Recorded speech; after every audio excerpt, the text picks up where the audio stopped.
And so even though you had mentioned earlier before we started recording, that someone was saying, hey, well, you could have just, continue, continue being a developer or a programmer, and then you could have gotten at a FAANG company, and then you'd be making $500,000, with your salary, which is true. But I guess if you had to compare it to, and again, I want to be very clear, anyone who wants to be technical, if you want to program, any of that stuff, 100% for it, because we're speaking, again, about the tech industry is dope. This isn't some division or nothing like that, but just asking you, okay, why didn't Symoné or Beez, why didn't you go that route where you just decided to just end up at a FAANG company versus being like, oh, no, I'm actually want to, continue or transition over to tech sales? Right. Yeah. So for me, like, even with my life, so I'm from Arlington, Virginia, right? So that from the DMV. So everybody in DMV works for the government or for a government contractor company, right? So growing up, I saw black people going overseas, going to go work in Afghanistan, Iraq, making $300,000, $400,000, $500,000 a year, mostly tax free, and then they come back to the States and they buy a house all cash. Buy a BMW all cash. That's why so many rich folk in Maryland. Yeah. I was like, because Maryland has the most black wealth in it. It's the richest black county is in Maryland, PG County, Maryland. So I saw that, right? Saw that growing up. I talked to my parents. I'm like, what are they doing? They told me what they were doing.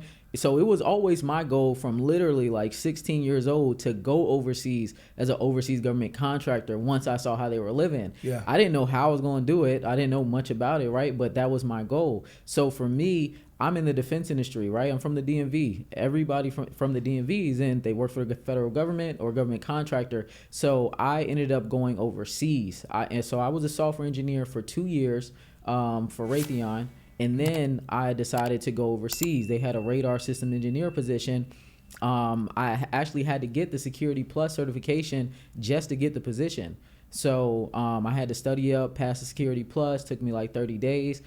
So I got that cert, and then I ended up getting my first overseas role in Japan. So when you go overseas, a lot of people don't know this. When it comes to overseas government contracting, you live completely for free. So your rent is free, your car is free, food is free, and you're living, you're making tax-free money too. So right now, up to $107,000 is tax-free. So I was making $140,000 a year, mostly tax-free.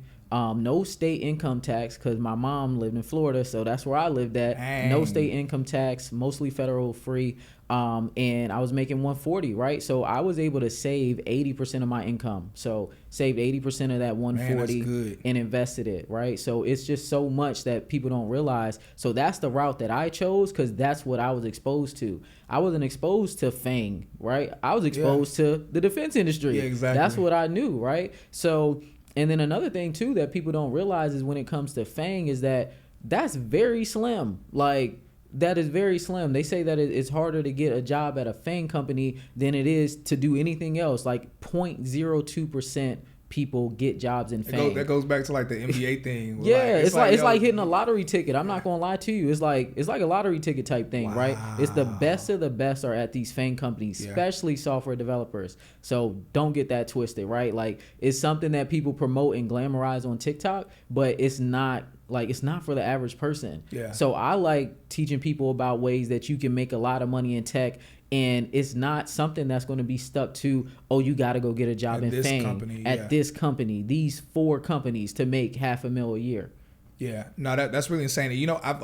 We've had guests on who have worked at, I'm not going to say any companies' names specifically, but they've worked at some FAANG companies, and these guests in particular they've been in the industry for a while. They're principal level.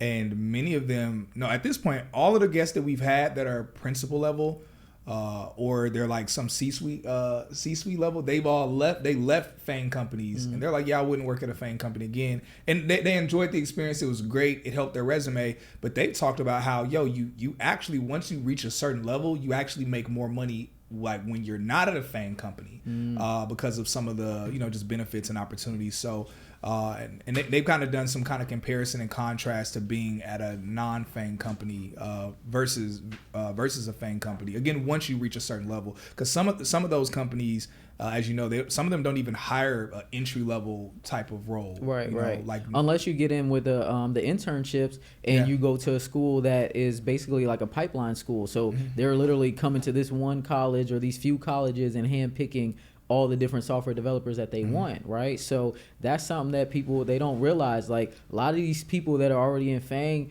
they did not start with no experience, and then or they did not have any type of degree or something like that. They went to college for computer science. They went to a top school for computer science, and these FAANG companies were recruiting them to get these jobs. So people have the upper hand when they're getting these FAANG jobs because they're already in the perfect place they need to be at to get a job at a FAANG company. So like, unless you have everything aligned for you outside of this, because like most people are new trying to break into tech, like you have to be the best of the best to get to a FAANG company. Yeah.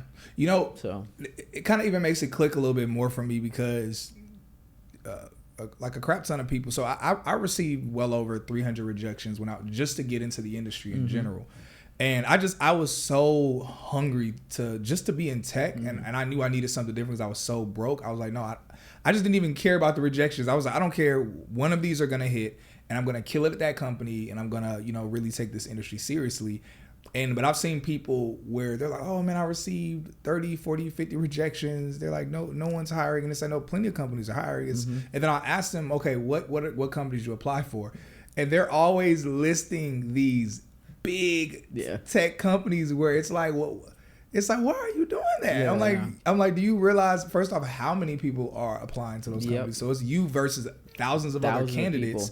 And then those other candidates probably have a little bit more on their resume beyond just, hey, I got a certification, or even I went to a boot camp. or even a boot camp and stuff.